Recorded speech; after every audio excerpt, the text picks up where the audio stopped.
NFSA યોજના અંતર્ગત કરજણ તાલુકાના 8,990 રેશન કાર્ડ ધારકોને નોટિસ બજાવવામાં આવશે.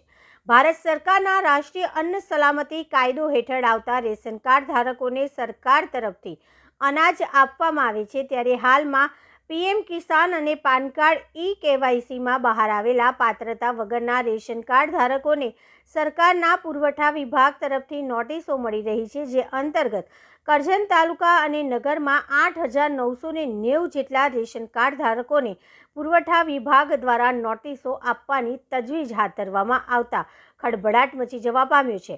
જેમાં જમીન ધારક 6 લાખથી વધુ આવક ધરાવતા GST ભરતા લોકોનો સમાવેશ થાય છે. એવા 8,990 કાર્ડ ધારકોને નોટિસ આપવાની કાર્યવાહી કરજણ પુરવઠા વિભાગ દ્વારા શરૂ કરવામાં આવી છે.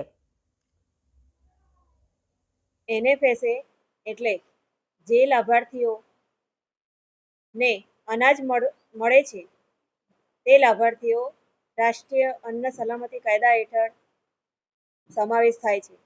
જેમાં સરકારશ્રી દ્વારા અનેક યોજનાઓ ચાલી રહી છે. જેમાં આધાર કાર્ડનું KYC કરવામાં આવેલ છે. જેના સંદર્ભમાં જે ખાતેદારો છે જમીનના તેમનું PM કિસાનમાં KYC કરેલ છે, પાન કાર્ડનું આધાર કાર્ડ સાથે લિંક કરેલ છે તેવી યાદી સરકારશ્રી તરફથી આપણા કરજણ તાલુકામાં આશરે 8,990 રેશન કાર્ડ અને 12,602 જેટલા રેશન કાર્ડ ધારકોને નું લિસ્ટ અત્રે મળેલ છે. જેની નોટિસ અત્રેથી ઇસ્યુ કરવામાં આવશે અને રેશન કાર્ડ ધારકોને જેવી નોટિસ મળે તરત જ તેઓના આધાર પુરાવા સાથે અત્રે હાજર રહેવાનું રહેશે અને જે જમીન ધરાવે છે પછી GST નો નંબર ધરાવે છે અને તેનું ઇન્કમ ટેક્સ રિટર્ન ભરે છે.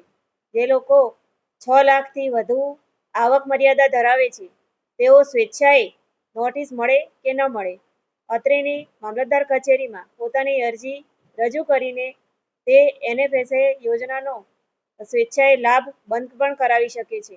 જેથી સાચા અરજદારો સુધી સરકારશ્રીની આ યોજનાનો લાભ પહોંચાડી શકાય.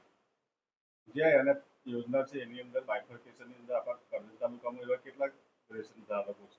રેશન કાર્ડ ધારકોની સંખ્યા 12,602 છે અને રેશન કાર્ડ 8,990 છે.